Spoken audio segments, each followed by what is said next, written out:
Hi guys. So ఈరోజు అయితే మనము పాస్తా చేయబోతున్నాము. యమ్మీగా క్విక్గా అయ్యే పాస్తా. ఎందుకంటే ఇప్పుడు వర్షం ఉంది కాబట్టి మంచిగా స్పైసీగా పాస్తా చేసి పిల్లలకు పెడితే మంచిగా వాళ్ళు కూడా ఇష్టంగా తింటారు.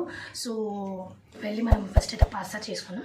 పాస్తాకు అవసరమైనది అన్నీ మన కిచెన్లో ఉన్నది, ఏది కొత్త అవసరం లేదు మనకు. ఒకటేమో టమాటో కెచప్, ఇంకా సోయా సాస్ మాత్రమే మనకు ఎక్స్ట్రా కావాలి. అది కూడా ఈ రోజుల్లో అందరి ఇంట్లో అయితే ఉంటుంది ఖచ్చితంగా. So let's get in to the video, ఓకేనా? ఫైన్, అక్కడ కలుద్దాం మనం. నేను టీ తాగేసి పాస్తా స్టార్ట్ చేస్తాను, ఓకేనా? ఓకే ఫ్రెండ్స్, ఒక కప్ పాస్తా తీసుకోవాలి. 2 గ్లాసెస్ ఆఫ్ వాటర్ అయితే డేక్షోలో యాడ్ చేసి గ్యాస్ మీద పెట్టుకోవాలి ఫ్రెండ్స్. సో అయితే వాటర్ బాయిల్ అయ్యేటప్పుడే మనము ఒక స్పూన్ సాల్ట్ వేసుకోవాలి, 2 స్పూన్స్ ఆఫ్ ఆయిల్ వేసుకోవాలి ఫ్రెండ్స్. చూడండి, ఆయిల్ అయితే వేసుకున్నాను నేను. ఇప్పుడు అది బాయిల్ అయ్యే వరకు వదిలేయాలి గ్యాస్ మీదని. అయితే మీరు ఎవరైనా ఫస్ట్ టైం నా ఛానల్ చూస్తున్నట్టయితే ప్లీజ్ సబ్స్క్రైబ్ చేసుకోండి. సబ్స్క్రైబ్ పక్కన అయితే బెల్ ఐకన్ ఉంటుంది, దాన్ని ప్రెస్ చేసి నేను ప్రతిసారి వీడియో పెట్టినప్పుడు మీకు అయితే ఫస్ట్ నోటిఫికేషన్ వచ్చేస్తాను ఫ్రెండ్స్. సో ప్లీజ్ లైక్ చేయండి, షేర్ చేయండి, కమెంట్ చేయండి. మీ ఒక్క లైక్, ఒక కమెంట్ నాకైతే చాలా మోటివేషన్ ఇస్తుంది friends. So please support me in this by subscribing to my channel. అయితే పాస్తా అయితే వేసేసాను ఫ్రెండ్స్. ఆ క్లిప్ అయితే నాకు దొరకలేదు.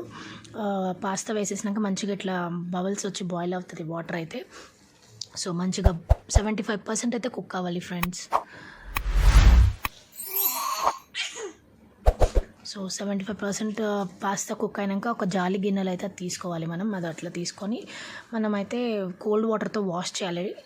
వాష్ చేసి మనకు మంచిగా విడివిడిగా వస్తుంది పాస్తా అయితే, లేకపోతే ఒక్కటికొక్కటి కంటుకుపోతుంది ఆయిల్ వేయకపోతే. అయితే మనం ఇప్పుడు ఇంకొక కడాయి తీసుకొని మనము పొయ్యి మీద అయితే పెట్టేసుకుందాము. ఒక 2 స్పూన్స్ ఆఫ్ ఆయిల్ వేసుకుందాం మంచిగా. ఇంకా గార్లిక్ అయితే మనం ఒక 4 గార్లిక్స్ తీసుకున్నాను నేను, మీకు కూడా తగినంత తీసుకోండి. దానిలో చిన్నగా కట్ చేయండి. గార్లిక్ అయితే చిన్నగా కట్ చేసేసి, అది ఎందుకు కట్ చేయాలంటే మనం పాస్తా తినేటప్పుడు అయితే అది తగిలితే చాలా మంచి టేస్ట్ వస్తుంది. ఫుల్గా స్మాష్ చేసేస్తే అది మిక్స్ అయిపోతుంది కదా, అందుకే కట్ చేసుకోవాలి. సో నేనైతే ఆయిల్ పోసుకొని జీలకర్ర అయితే వేసుకున్నాను ఫ్రెండ్స్ కొంచెము. ఇంకా గార్లిక్ వేసేసుకున్నాను. అది మంచిగా కొంచెం ఫ్రై అయినాక ఆనియన్స్ వేసుకోవాలి. ఒక 2 ఆనియన్స్ వేసుకున్నాను, కొంచెం పెద్దది మీడియం సైజ్ 2 ఆనియన్స్ వేసుకున్నాను. అది మంచిగా ఫ్రై అయినాక ఒక 3 టమాటోస్ వేసుకోవాలి, చిన్నవి. నేనైతే ఇది కరువు కాలంలో పెట్టాను. టమాటోస్ చాలా కాస్ట్లీ ఉండే కదా అప్పుడు, అందుకే నేను చిన్నవి 3 వేసాను టమాటోస్. సో అవి వేసుకొని మంచిగా మిక్స్ అయినాక మిక్స్ చేసేసి అందులో సాల్ట్ కొంచెం వేసుకోవాలి, హల్దీ వేసుకోవాలి, చిల్లీ పౌడర్ వేసుకోవాలి, ధనియా పౌడర్ వేసుకోవాలి. చిల్లీ పౌడర్ అయితే నేను కొంచెం ఎక్కువనే వేసాను ఫ్రెండ్స్, ఎందుకంటే పిల్లలు స్పైసీగా కావాలని చెప్పారని. సో మనం టమాటో కెచప్ ఇంకా సోయా సాస్ యాడ్ చేస్తాం కాబట్టి అది బ్యాలెన్స్ అవుతుంది, అందుకే నేను కొంచెం ఎక్కువ వేసాను సాల్ట్. మీకు కావాలంటే ఎక్కువ తక్కువ వేసుకోవచ్చు, ఏం ప్రాబ్లం లేదు. సో నేనైతే ఇప్పుడు టమాటో కెచప్ స్టవ్ మీద నుంచి తీయనికి ఒక 2 మినిట్స్ ఉందంటే అది యాడ్ చేయాలి.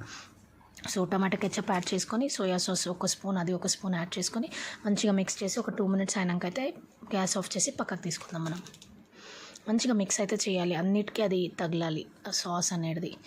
సో సోయా సాస్ ఎక్కువ కూడా వేయకండి ఫ్రెండ్స్, మోషన్స్ అవుతుంది. ఒక స్పూన్ 1.5 స్పూన్ వేస్తే చాలు మనకు. సో నేనైతే సపరేట్గా ప్లేట్లు అయితే తీసేసుకున్నాను. ఈ మంచిగా రెయినీ సీజన్లో ఇలాంటి స్పైసీ వేడిగా తింటే చాలా బాగుంటుంది. సో మనం దీంట్లో ఎగ్, చికెన్ కూడా యాడ్ చేసుకోవచ్చు. టమాటో వేసినాం కదా, అప్పుడు మనం ఎగ్ ఇంకా చికెన్ కూడా వేసుకోవచ్చు, చాలా బాగుంటుంది టేస్ట్. చూడండి, యమ్మీగా పాస్తా అయితే రెడీ అయిపోయింది. చలో టేస్ట్ అయితే చేద్దాం మనం ఇప్పుడు, సరేనా?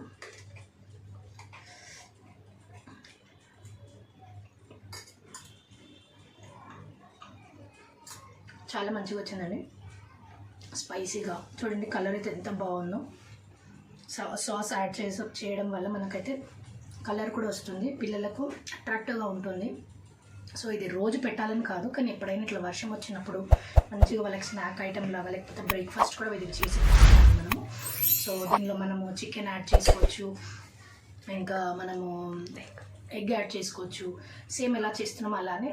అది టమాటో వేసేటప్పుడు అయితే మనం ఎగ్ లేకపోతే చికెన్ ఏది కావాలంటే అది వేసుకొని వీ కెన్ పాస్తా చేయొచ్చు. సో మీరు కూడా చేసుకొని ఇలా ఉందో నాకు కమెంట్ సెక్షన్లో అయితే కమెంట్ చేయండి, ఓకేనా?